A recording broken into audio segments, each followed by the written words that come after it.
Welcome to the Reality Revolution. I'm your host, Brian Scott. So wonderful to have you back. Today, we're going to try something different, which is always fun. We're going to talk about the 8 systems of consciousness, as discussed by Timothy Leary and Robert Anton Wilson. There's a really wonderful thing that happens if you read the Law of One materials.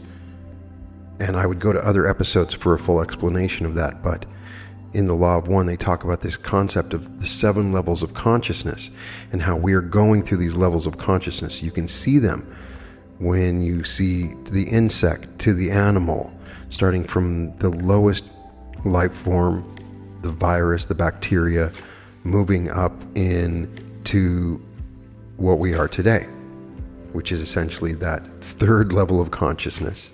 And then there's the 4th level, which is sort of a group mind. And then there's a 5th level and a 6th and a 7th. And you keep on moving up in levels of consciousness.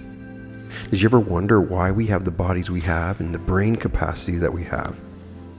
Have you ever wondered if in the universe that it's different and if there's different levels to it? Well, there's a lot of discussion in the Law of One and in these materials about reality, about deep reality, and the idea that there's these different kinds of consciousness. The one thing that's missing from the Law of One material is the systems of consciousness, the neurological circuits of consciousness that are discussed by Timothy Leary.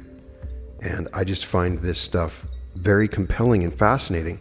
In many ways, I consider this channel an advanced class on the new Earth, if you were to put it into a very short sentence.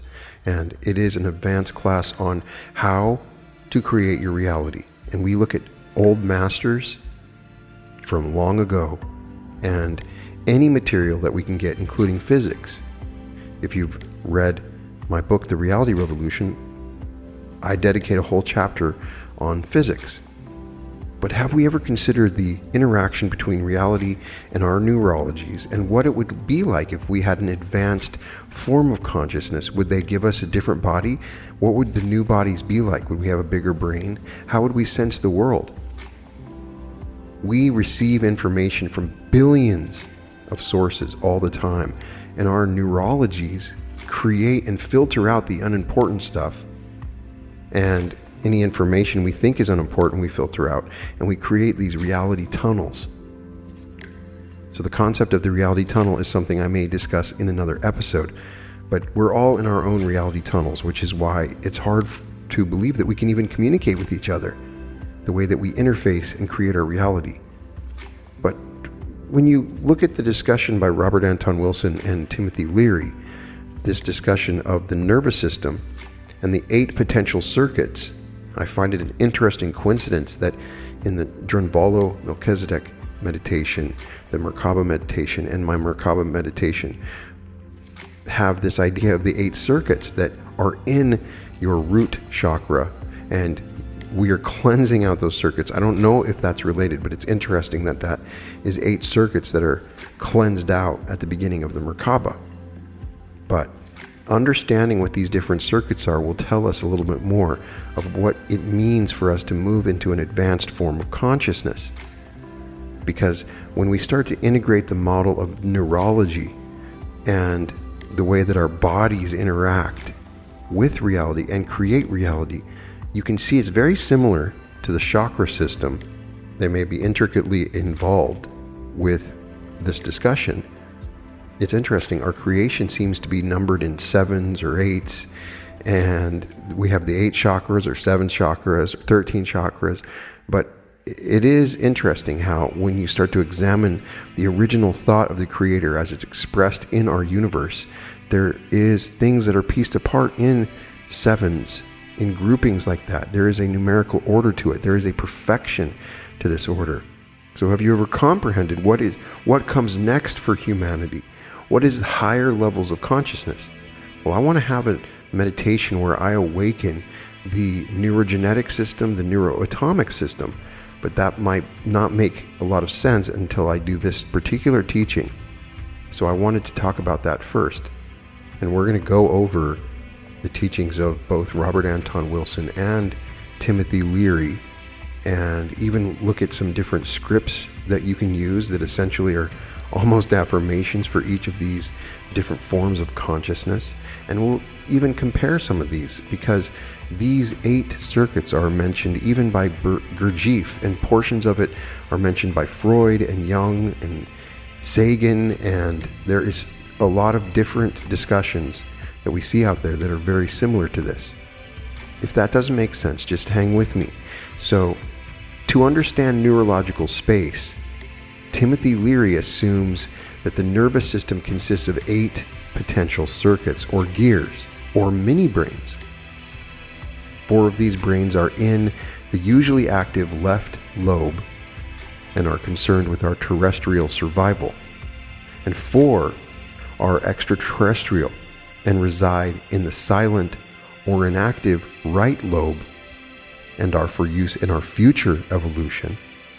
This explains why the right lobe is usually inactive at this stage of our development, and why it becomes active when the person ingests psychedelics or engages in other lobe-activating practices like meditation and breathing techniques. So ask a hypothetical question.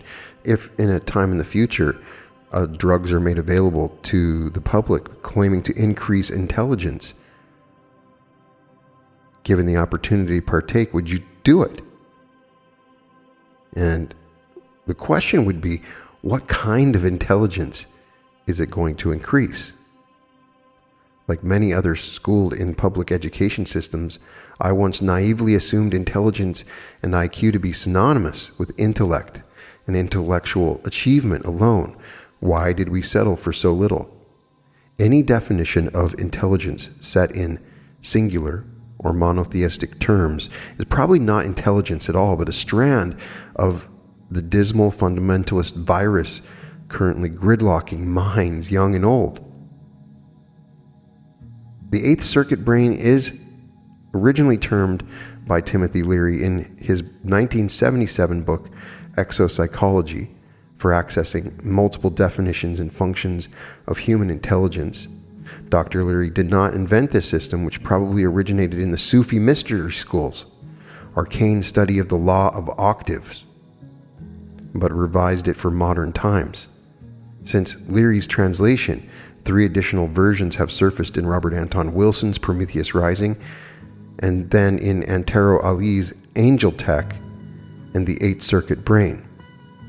As a whole brain model for intelligence, the 8th circuit brain yields an impressive catch of relevant information about how intelligence acts when redefined by the user. Leary's circuits symbolize 8 interactive states of consciousness and the neurochemical transactions constantly mingling between them, and they are present here not as a hierarchy, one is better than another, but as a web of simultaneous transmissions at various degrees of cognition within each person. So, I could tell you a lot about Timothy Leary. Hopefully you've heard about him. He was a part of the counterculture movement in the 60s, and he was a doctor that began taking LSD and studied consciousness. Some of the stuff he actually wrote is mind-blowing. Maybe he lost a little bit. Maybe he did some pretty weird stuff. Robert Anton Wilson is a magnificent writer that discussed all kinds of different things. I just love his book Prometheus Rising and The Cosmic Trigger are really good ones to start. He wrote about the Illuminati. He was a science fiction writer. If you just type in Robert Anton Wilson, you'll see some mind-blowing lectures. He taught neuro-linguistic program, and I got a chance very young to see Robert Anton Wilson do a lecture on neuro-linguistic programming, and his mind is one of my very favorites, and I have watched every documentary I could find on him, and he had it hard at the end, but he was always very powerful in the way he discussed consciousness, and some of the stuff he talks about is very important to get into our understandings of the reality revolution. So to understand, I will try to give you a little bit of both what Wilson says and what Leary says in describing these circuits. In understanding these circuits, you'll start to understand a little bit more about what you're going through in your own consciousness and what we have ahead of us. If we can open up the final level of consciousness, I think that is what the mechanism is moving into fourth and fifth density. So, first of all, there's the Biosurvival System. So this invertebrate brain was the first to evolve 2 to 3 million years ago, and it is the first activated when a human infant is born. And it programs perception onto an either-or grid, divided into nurturing, helpful things, which it approaches, and noxious, dangerous things, which it flees or attacks. The imprinting of this circuit sets up the basic attitude of trust or suspicion, which will ever after trigger approach or avoidance. Leary referred to this as the infant life stage, and the brain stage is nourishment, survival. It's where things are imprinted on the mother in two-dimensional space. And after the incredible journey of being born, Leary says, the earthling baby has earned the bliss of cuddling in his or her mother's arms. Automated survival instincts of suckling and clinging to mother's breast activate. This reality is primarily two-dimensional, wherein the baby's surroundings are less important beyond being loved, safe, and warm. And this is really a circuit where you're preoccupied as you grow older. Some people get stuck in the first circuit and never leave it for their entire lives. In this baby state, this portion of their brain is all they end up using. And one amazing thing when I discuss this, you'll see people and what circuit they've activated. So the first circuit is when you're preoccupied with physical safety and biological safety. That's what we feel like when we're kids. And it revolves around basic security needs and the warm, buzzy, nodding sensations of infant bliss and being taken care of at the most primal levels of existence: food, shelter, and enough sleep. When frustrated or overemphasized, the search for security intensifies, becomes an obsession, and finally an addiction. Security addiction expresses the lowest energy state of all trances. When the needs of this center are fulfilled, one lives with the knowledge of being a survivor, with some ability to stabilize and secure others. So there's security catalysts such as food, water, shelter, sleep, maternal lactation, 3 to 6 hours of television, Prozac, and for those people that take Valium or overdose on alcohol or sedatives or nicotine or painkillers or heroin or any drug acting on the breathing mechanism of the brainstem by slowing it down, by overdose, stopping it entirely. We're going back to those first circuit feelings. A lot of times we're reenacting our feelings as a dear child, and survival anxiety occurs, and there's always a fear of dying, of living, of eating, bulimia and anorexia, of chaos and dirt and obesity and malnutrition. Those are the first circuit, and some people never leave that circuit. And then there's the second circuit, which is the emotional territorial system. And this second, more advanced biocomputer formed when vertebrates appeared and began to compete for territory. Wilson says perhaps 500 million years ago. In the individual, this bigger tunnel reality is activated when the DNA master tape triggers the metamorphosis from crawling to walking. As every parent knows, the toddler is no longer a passive biosurvival infant, but a mammalian politician full of physical and psychic territorial demands, quick to meddle in family business and decision-making.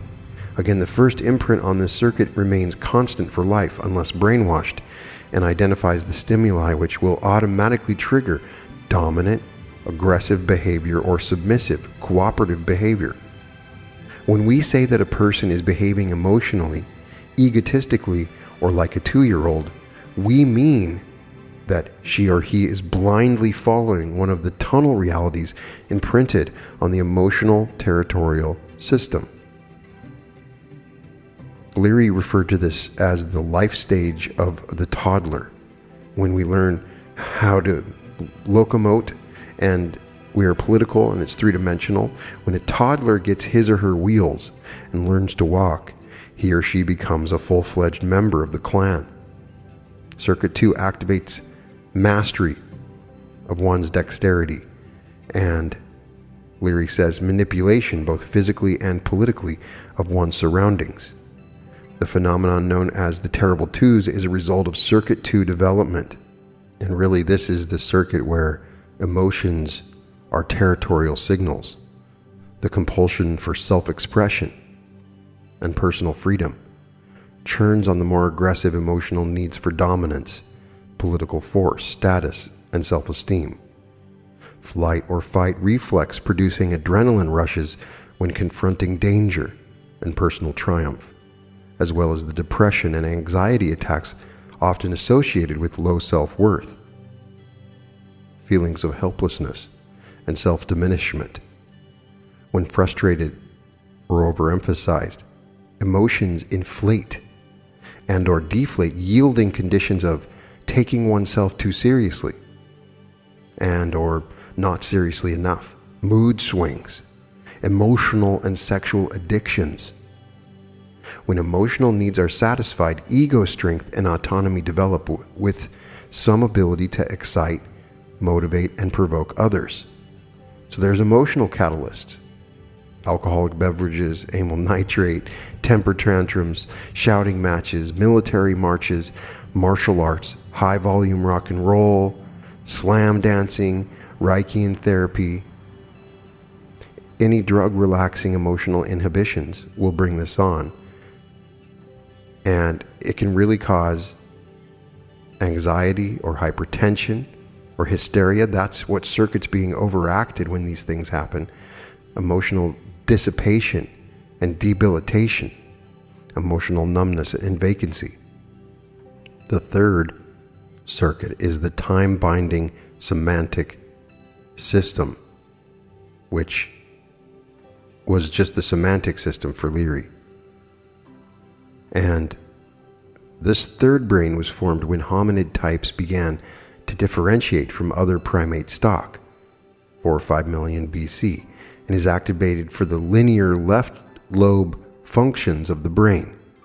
It determines our normal modes of artifact manufacture and conceptual thought. It is no accident that our logic and our computer design follows either a binary structure of these circuits, nor is it an accident that our geometry until the last century has been Euclidean. Euclid's geometry, Aristotle's logic, and Newton's physics are metaprograms synthesizing and generalizing first brain forward back, second brain up down, and third brain right left programs. Leary called this the child stage,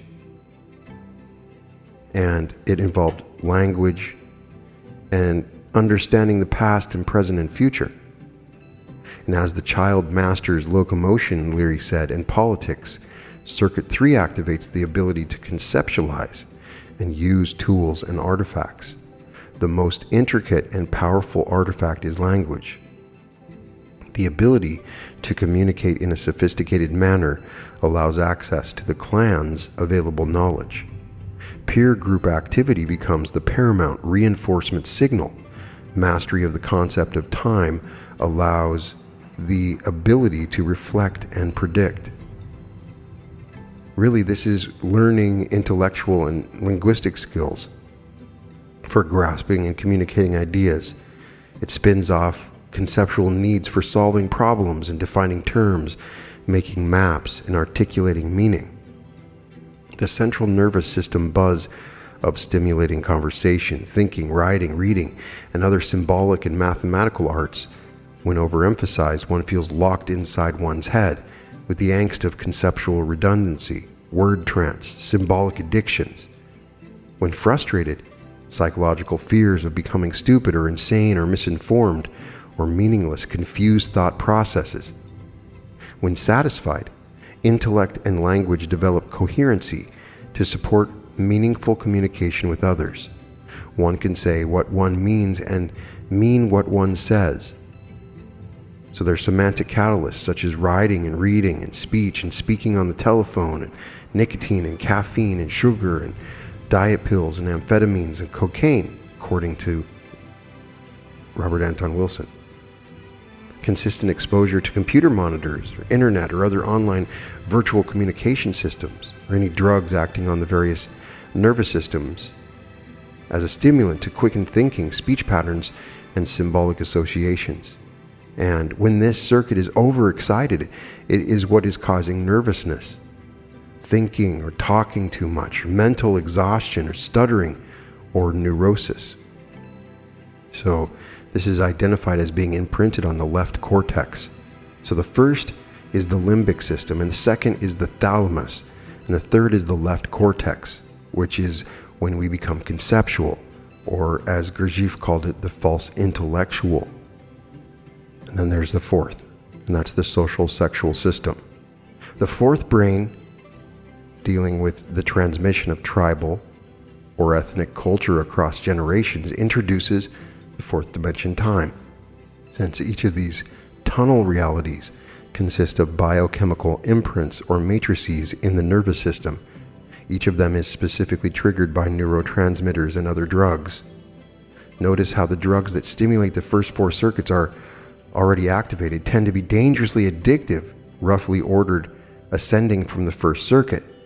So to activate the first brain, take an opiate. Mother opium and sister morphine bring you down to the cellular intelligence, biosurvival passivity, the floating consciousness of the newborn. To activate the second reality tunnel, take an abundant quantity of alcohol.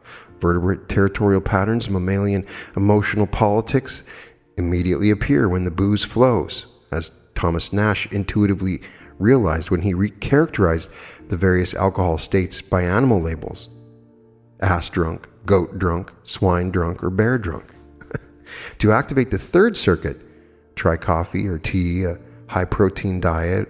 I wouldn't recommend doing any drugs in actuality, because you can invoke these circuits at any time through your own mind. I'm just relaying what Robert Anton Wilson says in our history, what has perhaps societally awakened these circuits, and maybe the reason for it. The specific neuron transmitter for circuit 4, according to Wilson, has not been synthesized yet, but it is generated by the glands after pubescence and flows volcanically through the bloodstreams of adolescents. None of these terrestrial drugs change basic biochemical imprints. The behaviors which they trigger are those which were wired into the nervous system during the first stages of imprint vulnerability. The circuit 2 drunk exhibit the emotional games or cons learned from parents in infancy. The circuit 3 mind never gets beyond the permutations and combinations of those tunnel realities originally imprinted, or abstractions associated with the imprints through later conditioning.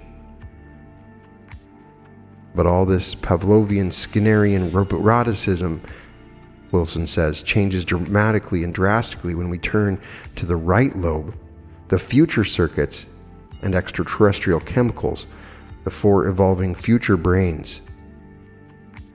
The fourth brain, according to Leary, was the adolescent brain, and that's the puberty, the sexual, emotional, and this circuit is triggered through hormonal activation. These emotional chemicals mutate the body into the adult form. As the earthling body transforms, alarming and dramatic emotional changes occur. Not to worry, these physical and emotional outbursts are actually quite normal. They are necessary exercises in opening the fourth or heart circuit. But more generally, it's really the development of personality in context to society, social needs for belonging, getting along with people, developing friendships and romance and courtships and partnerships, marriages, domestication, family, and those morals and ethics maintaining community interest. The push and pull of attracting and repulsing forces, estrogen, testosterone, and other growth hormones influencing likes and dislikes, procreative love, mating rituals, domestic and community structures, and the morals and beliefs surrounding relations with others. When overemphasized, personal identity homogenizes or blends into herd or tribal mentality, social and moral addictions. When frustrated, the individual experiences alienation, marginalization, and degrees of abandonment by the tribe, sometimes resulting in psychopathic criminal retribution as social needs are satisfied. A well-adjusted personality finds its people while defining and claiming its unique behavioral and ethical code amidst a society far too complex to always condone them. So socially, there's some catalysts, social rituals and parties and gatherings. This moralistic social circuit is kind of how you would also look at it. Cultural events. So if this circuit is overactivated, it causes a loss of personality, autonomy, and self as individual identity, guilt complex, confusion between the morality of others and one's own ethics. This can be evoked by television programs, organized religion, and mass media, and corporate advertising. But these final four is what we're moving up towards. And I think that all four of these parts of the brain will be active in the New Earth level of consciousness. Now, the fifth level is the Neurosomatic System. And when this fifth body brain is activated, flat Euclidean figure ground configurations explode multidimensionally. Gestalts shift, as Wilson explains in McLuhan's terms, from linear visual space to all-encompassing sensory space. A hedonic turn-on occurs, a rapturous amusement, a detachment from previously compulsive mechanism of the four circuits. Wilson explains the fifth brain began to appear about 4,000 years ago in the first leisure class civilizations and has been increasing statistically in recent centuries, even before the drug revolution, a fact demonstrated by the hedonic art of India, China, Rome, and other affluent societies. More recently, Ornstein and his school have demonstrated with electroencephalograms that this circuit represents the first jump from the linear left lobe of the brain to the analogical right lobe. The opening and imprinting of this circuit has been the preoccupation of technicians of the occult, tantric shamans, and hatha yogis, while the fifth tunnel reality can be achieved by sensory deprivation, social isolation, physiological stress, or severe shock. Ceremonial terror tactics as practiced by such rascal gurus as Don Juan Matus or Aleister Crowley, Wilson says. It is traditionally been reserved to the educated aristocracy of leisure societies who have solved the four terrestrial survival problems.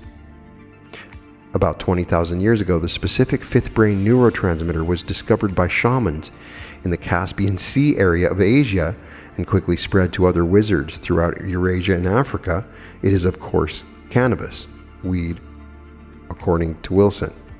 He says this awakens the neurosomatic system. It has no accident that the pothead generally refers to his neural state as high or spaced out. The transcendence of gravitational, digital, linear, or Aristotelian or Newtonian, Euclidean planetary orientations is in evolutionary perspective, part of our neurological preparation for the inevitable migration off our home planet, now beginning. This is why so many potheads are Star Trek freaks and science fiction adepts. That's at least what he says. The extraterrestrial meaning of being high is confirmed by astronauts themselves. 85% of those who have entered the free fall zero gravity describe mystic experiences or rapture states typical of the neurosomatic circuit. No photo can show how beautiful Earth looked, raves Captain Ed Mitchell, describing his illumination in freefall. He sounds like any successful yogi or pothead. No camera can show this experience because it is inside the nervous system. Freefall at the proper evolutionary time triggers the neurosomatic mutation. Leary believes previously this mutation has been achieved artificially by yogic or shamanic training, or by the fifth circuit stimulant, cannabis. Surfing, skiing, skin diving, and other New sexual cultures, sensuous massage, imported tantric arts have evolved at the same time as part of the hedonic conquest of gravity. The turn-on state is always described as floating, or in Zen metaphor, 1 foot above the ground. Now, when I read that, Wilson just has a beautiful way of writing that I always loved. But to look at Timothy Leary, he explains the 5th through 8th circuits and has a sort of big picture explaining that as Earthling enters adulthood, the potential for the activation of circuits 5 through 8 become available. And these circuits are of an increasingly transcendent nature. Where circuits 1 through 4 are said to be analytical in nature, circuits 5 through 8 are intuitive and psychedelic in nature, calling circuit 5 ecstatic, imprinted by peak experiences, non-ordinary reality. So Leary describes it, circuit 5 is activated by repeated and consistent application of variously highly sophisticated technologies developed by ancient earthling initiates. These practices take many forms to appeal to a wide audience. Athletics, drama, literature, meditation, and music are a few examples of such technologies. As an earthling excels in any of these yogas, they achieve a state of concentration and skill that produces an ecstatic or euphoric sensation within the body-mind. The resulting elevated sense of well-being and comprehension, being high, ensures repeated practice. You could also look at it as somatic or hedonic trance, disconnected from the previous goal and survival concerns of the other circuits. This centers the opening of the 5 senses as the chief source of all life and relevant information. Being here now, the natural sensory rhythms and impulses of the body uncensored by mental, emotional, and moral intervention. The hedonic needs for rapture, bliss, and ecstatic experience. The post-survival quest for nirvana, when integrity and concentration, spaced out blissed ecstasy and junkies. When hedonic needs are met, a state of charismatic magnetism infuses the personality, as seen with some rock stars and film celebrities and performing artists. So this is catalyzed by DMT and empathogens and cannabis and opium and hashish and psilocybin and tantric and hatha yoga and meditation, just listening to music or sex magic or Zen meditation, mandatory silence, all of the stuff that we talked about. I prefer the meditation. And when this circuit is overactive, it causes you to be spacey, and I totally get that because I have overactivated this from my meditations. And it gives you a loss of meaningful connection with consensus reality, sometimes showing poor time management and oblivion to the emotions, thoughts, and ethics of others. And there's time-spatial disorientation and distortions and difficulty articulating. That's why you get dudes are like, wow, man, because they can't explain what exactly is going on. The 6th system of consciousness circuit is the neuroelectric system, as described by Wilson, and this neuroelectric system, or the true emotional system by Gurdjieff, or the psychic system, consists of the nervous system becoming aware of itself, apart from imprinted gravitational reality maps, circuits 1 through 5, and even apart from body rapture, circuit 5. Count Korzybski, the semanticist, called the state consciousness of abstracting.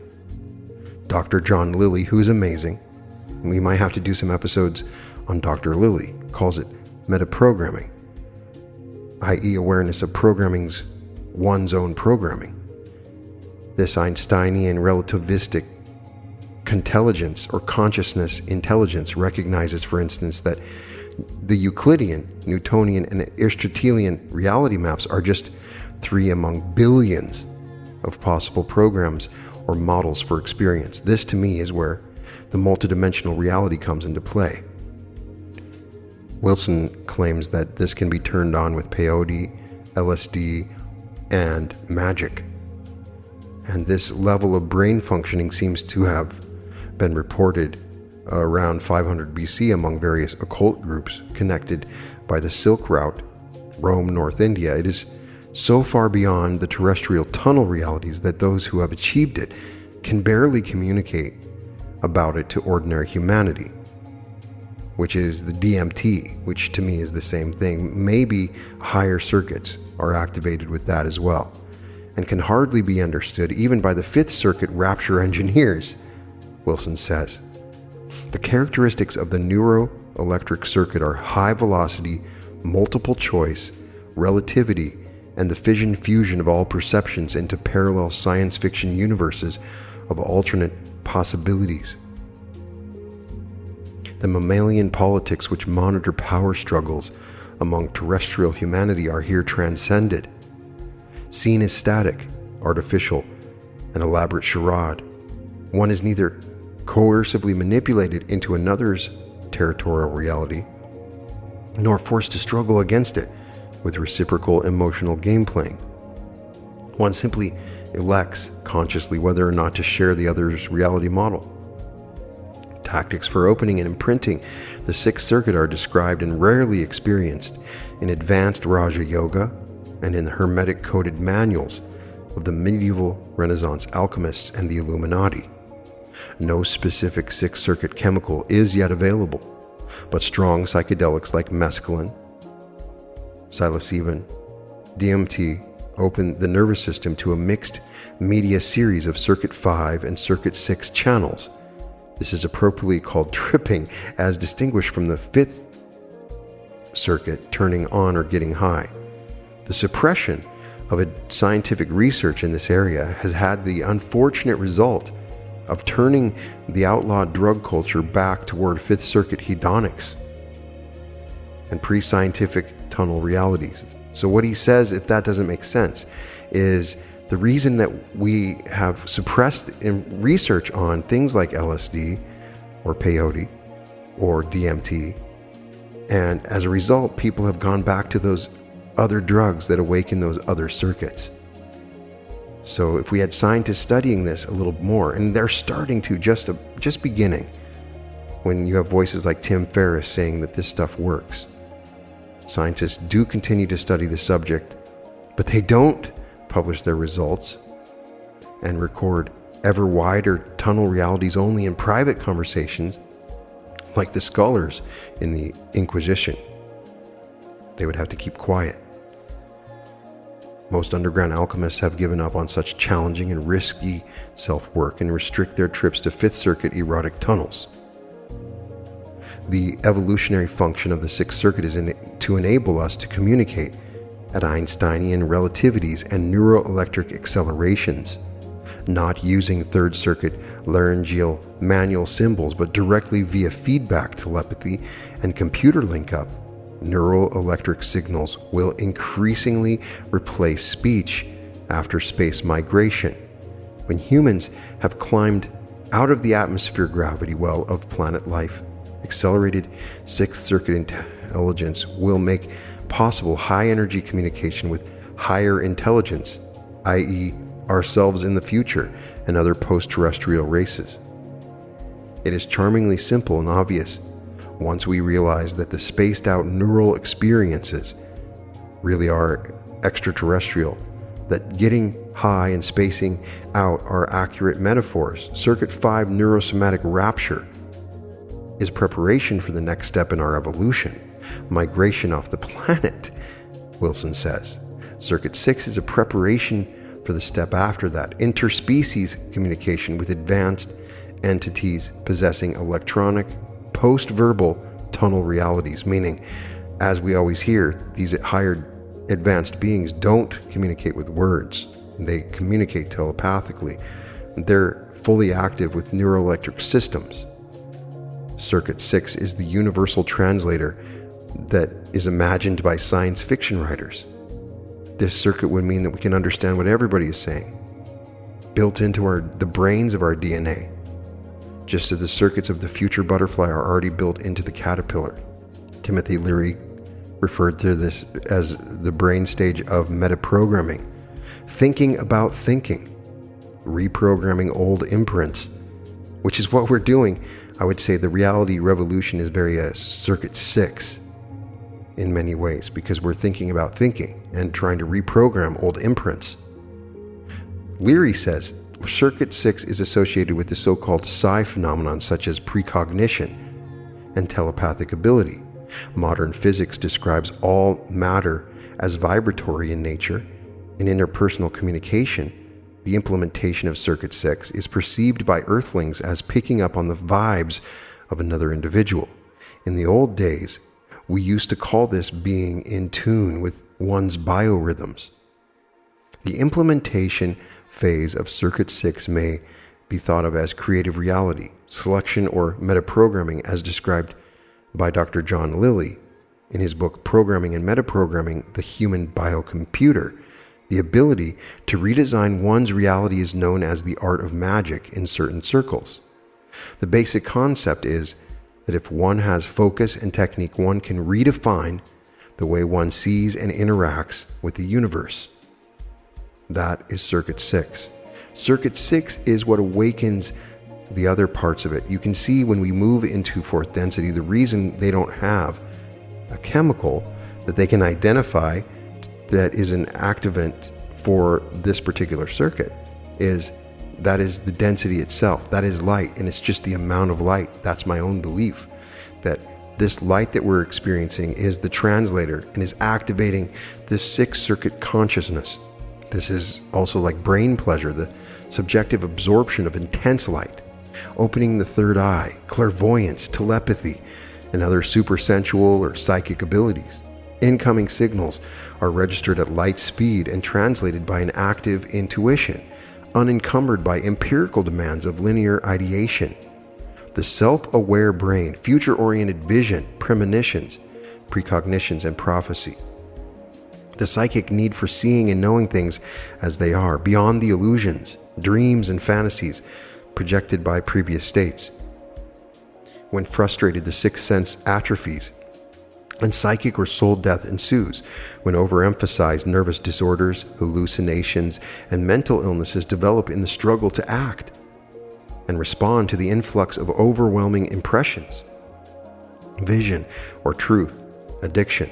When psychic needs are met, lucidity stabilizes perception to accept things as they are, while seeing through the scams, the lies, and the illusions often surrounding them.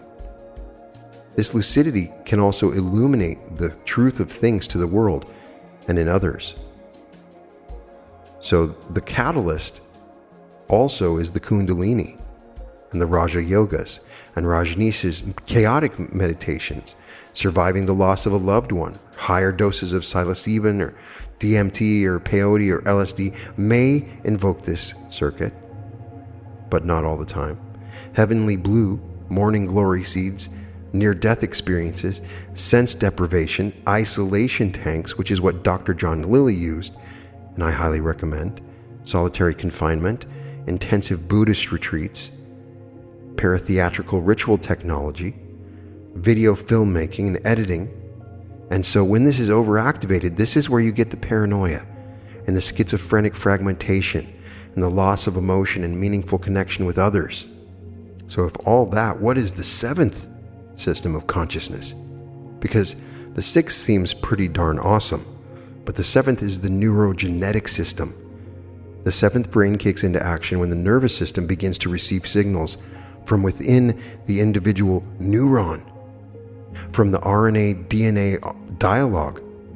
The first to achieve this mutation spoke of memories of past lives, reincarnation, immortality. That these adepts were recording something real is indicated by the fact that many of them gave marvelously, accurately poetic vistas of evolution 1,000 or 2,000 years before Darwin and foresaw superhumanity before Nietzsche. The Akashic records of theosophy. Check out my meditation, Akashic jumping. Or the collective unconscious. Or the social memory complex that Jim McCarty's talking about. Or the phylogenetic unconsciousness of Graf and Ring. Are 3 different metaphors for the circuit. The visions of past and future evolution described by those who have had out-of-body experiences during close to death episodes, often describe the trans-time circuit tunnel reality. Specific exercises to trigger this circuit are not found in yogic teaching, according to Wilson. It usually just happens after several years of advanced Raja Yoga or meditation that develops the Circuit 6 facility. So the specific Circuit 7 neurotransmitter is LSD. According to Leary, Circuit 7 is best considered in terms of 1977 science as the genetic archives activated by antihistone proteins, the DNA memory coiling back to the dawn of life. A sense of the inevitability of immortality and interspecies symbiosis comes to all Circuit 7 mutants. We now see this also is an evolutionary forecast, Wilson says, since we stand right now on the doorstep of extended longevity leading to immortality. The exact role of the right lobe circuits and the reason for their activation in the 1960s Cultural Revolution now become clear, as sociologist F.M. Esfandiari writes in Upswingers. Today, when we speak of immortality and of going to another world, we no longer mean these in a theological or metaphysical sense. People are now traveling to other worlds. People are now striving for immortality. Transcendence is no longer a metaphysical concept. It has become a reality. The evolutionary function of the Seventh Circuit and its evolutionary aeon-spanning tunnel reality is to prepare us for conscious immortality and interspecies symbiosis. Leary says it's about the collective unconscious, species wisdom retrieval. Here's where we tap into the earthling collective, past, present, and future. Circuit 7 is the collective unconscious mind that Dr. Jung talks about. It is believed by science that all of humanity's evolutionary history is archived within the double helix of our DNA. This information may be accessed through Circuit 7 activation. Reincarnation and past life regressions may be alternative interpretations of aspects of a fully functional Circuit 7. So the central nervous system receives signals from DNA, and when the center opens, the signals become conscious. That's the difference between the other circuits. These signals from the DNA become conscious. Racial and species memory enters present time awareness, overwhelming sense of unity with all living things, realization of the complex interconnecting mandalic consciousness of DNA, RNA, synchronicity, and what Jung called the universal archetypes. When frustrated bigotry, racial prejudice, nationalist and religious tunnel vision, often leading to species self-persecution, genocide, and war.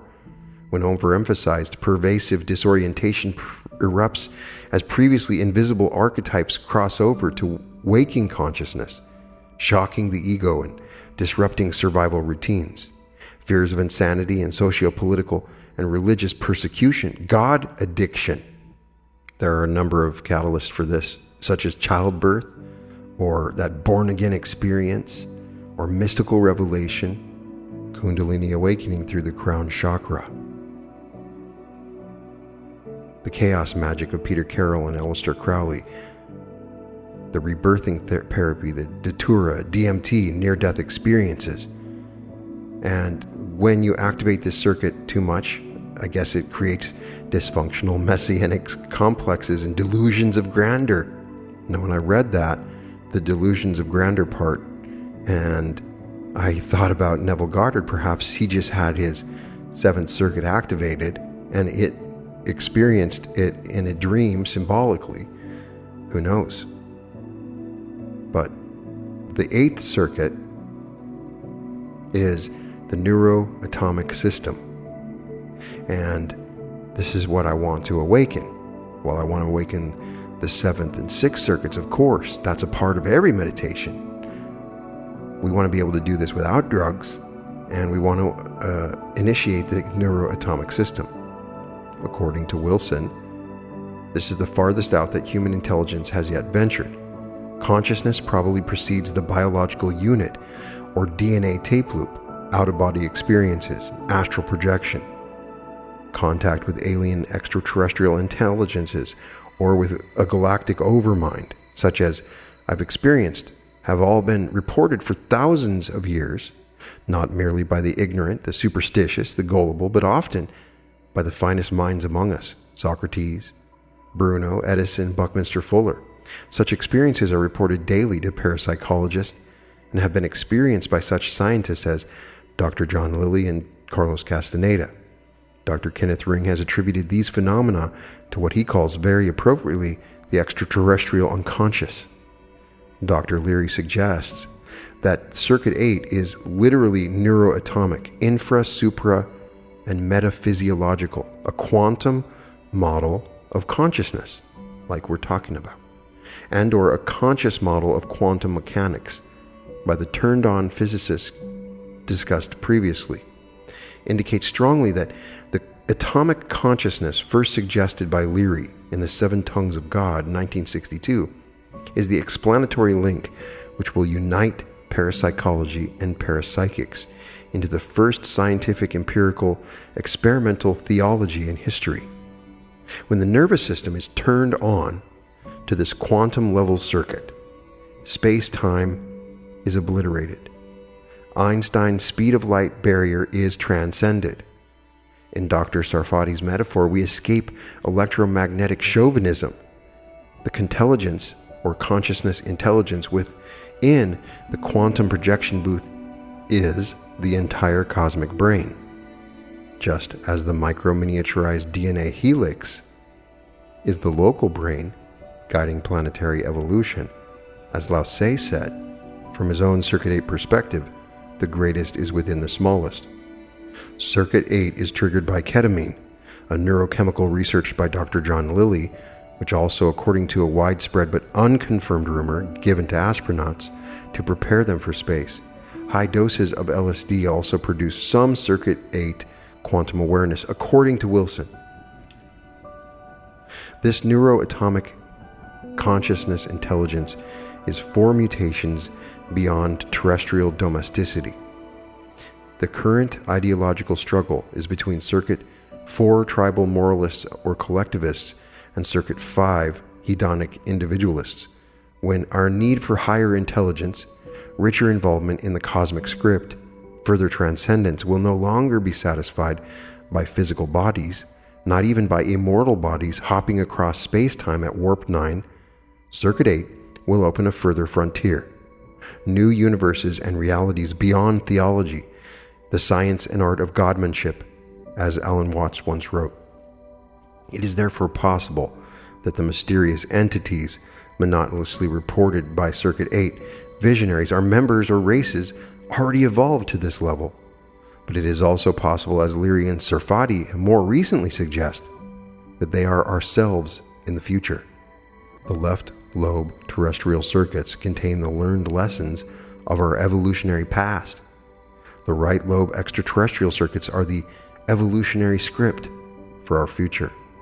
Thus far, there have been 2 alternative explanations of why the drug revolution occurred. The first is presented in a sophisticated way by anthropologist Western Labar and in an ignorant, moralistic way by most anti-drug propaganda in schools and mass media. This explanation is that millions have turned away from the legal down drugs to illegal high drugs because we are living in troubled times, and many are seeking to escape into fantasy. This theory at its best only partially explains the ugliest and most publicized aspects of the revolution, the reckless drug abuse characteristics of the immature. It says nothing about the millions of respectable doctors and lawyers and engineers who have turned away from the Second Circuit intoxication with booze to Fifth Circuit rapture with weed. Nor does it account at all for the thoughtful, philosophical Sixth Circuit investigations of persons of high intelligence and deep sensibility, such as Aldous Huxley and Stanley Groff and Masters Houston, Alan Watts, Carlos Castaneda, and Dr. John Lilly, and thousands of scientific and lay researchers on consciousness. A more plausible theory devised by psychiatrist Norman Zinberg out of the work of Marshall McLuhan holds the modern electronic media have so shifted the nervous system's parameters that young people no longer enjoy linear drugs like alcohol and find meaning only in non-linear weed and psychedelics. This is certainly part of the truth, but it is too narrow and overstresses TV and computers without sufficiently stressing the general technological picture, the ongoing science fiction revolution of which the most significant aspects are space migration, increased intelligence, and life extension, which Leary has condensed into his SMI squared LE formula. Space migration plus increased intelligence plus life extension means expansion of humanity into all space-time. Without totally endorsing Charles Fort's technological mysticism, it is obvious that the DNA metaprograms for planetary evolution is far wiser than any of our individual nervous systems, which are in a sense giant robots or sensors for DNA. Early science fiction of brilliant writers like Stapleton, Clarke, and Heinlein, Kubrick's 2001, are all increasingly very clear DNA signals transmitted through the intuitive right lobe of sensitive artists preparing us for the extraterrestrial mutation. It is scarcely coincidental that mainstream literary intellectuals, the heir of Platonic aristocratic tradition, that a gentleman never uses his hands, monkeys with tools, or learns a manual craft, despise both science fiction and the dope culture, nor is it coincidental that the Whole Earth catalogs created by Stuart Brand, a graduate of Ken Kesey's Merry Pranksters, are the New Testaments of the rural dropout culture, each issue bulging with tons of electro-technological information about all the manual, dexterous gadgetry known how the Plato and his heirs consider fit only for slaves. Not surprisingly, Brand's latest publication, Coevolution Quarterly, has been devoted to publicizing Professor Gerard O'Neill's space habitat. Nor is it an accident that dopers seem to prefer science fiction to any other reading, even including the extraterrestrial flavored Hindu scriptures and occult shamanic circuit trip poets like Crowley and Hess. The circuit 6 drugs may have contributed much to the metaprogramming consciousness that has led to sudden awareness of male chauvinism, women's liberationists, species chauvinism, ecology, Lilly's dolphin studies, or type G star chauvinism, Carl Sagan, even oxygen chauvinism, the SETI conference. The imprinted tunnel realities which identify one as white male American Earthian or black female Cuban are no longer big enough to enclose our exploding intelligence. As Time magazine said on November 26, 1973, within 10 years, according to pharmacologists, they will have perfected pills and cranial electrodes of providing lifelong bliss for everyone on Earth. The 1960s hysteria about weed and acid was just the overture to this Fifth Circuit breakthrough. Nathan S. Klein predicts real aphrodisiacs, drugs to speed up learning, drugs to foster or terminate any behavior. Those who were jailed or beaten by cops in the 60s were forerunners of the revolution of inner technology. Star Trek is a better guide to the emerging reality than anything in the New York Review of Books. The life support and defense system engineer Scotty, Circuit 1. The emotional, sentimental Dr. McCoy, Circuit 2. The logical science officer Mr. Spock, Circuit 3. And alternatively, paternalistic and romantic Captain Kirk, Circuit 4, are perpetually voyaging through our future neurological history and encountering Circuit 5, 6, 7, and 8 intelligences, however crudely presented. In short, the various levels of consciousness and circuits we have been discussing and illustrating are all biochemical imprints in the evolution of the nervous system. Each imprint creates a bigger tunnel reality. In the Sufi metaphor, the donkey on which we ride becomes a different donkey after each imprint. The metaprogrammer continually learns and is increasingly able to be aware of itself operating. We are thus evolving to intelligence studying intelligence, the nervous system studying the nervous system, and are more and more capable of accelerating our own evolution. Leary said this is the galactic mind, the non-local access to the universal matrix in Circuit 8. The ability for Earthlings to be in communication with non-local otherworldly intelligence has been recorded since the dawn of time. Out-of-body experience, cosmic consciousness, communion, There are many different interpretations.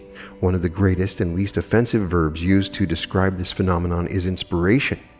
To be inspired is arguably the very basis for all human creativity and cultural development. The eighth circuit is consciousness at the level of unpredictable subatomic behavior. This center opens after consciousness leaves the physical body while functioning independently in non-local cyberspace. Shamanic initiation into Castaneda's dreaming and the Nagual as a conscious visiting spirit or dream body. Consciousness leaves the body. The body is left behind, unconscious, comatose, and/or sleeping. Where does the consciousness go? What happens there? Who shows up on the other side? Questions for the dream body. Dr. Leary suggests the ultra-gravitational singularity physicists theorize at the heart of the atomic nucleus to be the stuff of black holes. Fusion with black hole as ultimate destiny. Out-of-body addiction to formlessness. There are many different catalysts that are, one of them that is described here is heavy doses of nitrous oxide if you've been to the dentist, DMT, ketamine, Jimson, Datura, Sonora, very dangerous stuff that all cause near death, and you can lose loss of bodily functions and comas. So the only way you want to go into the quantum dream body is you want to be able to do that through meditation. You don't want to be taking those catalysts because of the risks that are involved. So I think we'll have our name of our next meditation, which is the quantum dream body. So that is the 8 systems of consciousness as explored by Timothy Leary and Robert Anton Wilson. I realize that this stuff was very advanced and may have been hard to follow. I get it, I'm sorry. But I had to get this put into our knowledge because what we're going through is not just psychological, it's physical. And this discussion of the nervous system and the discussion of how these things catalyze and awaken is a reminder that what we're going through is a function of the body or vehicle that we have now, in addition to our own spiritual path. And so when we awaken Kundalini, when we do these breathing techniques, when we do advanced meditations, we are awakening these different circuits. So I think we awaken all 8 circuits when we spin the Merkaba. I think that's what happens. We are cleansing each of the 8 circuits, and those circuits, I believe, power the Merkaba on some level. But it's an important thing to discuss and understand the levels of consciousness and the different kinds of brains that we're open to.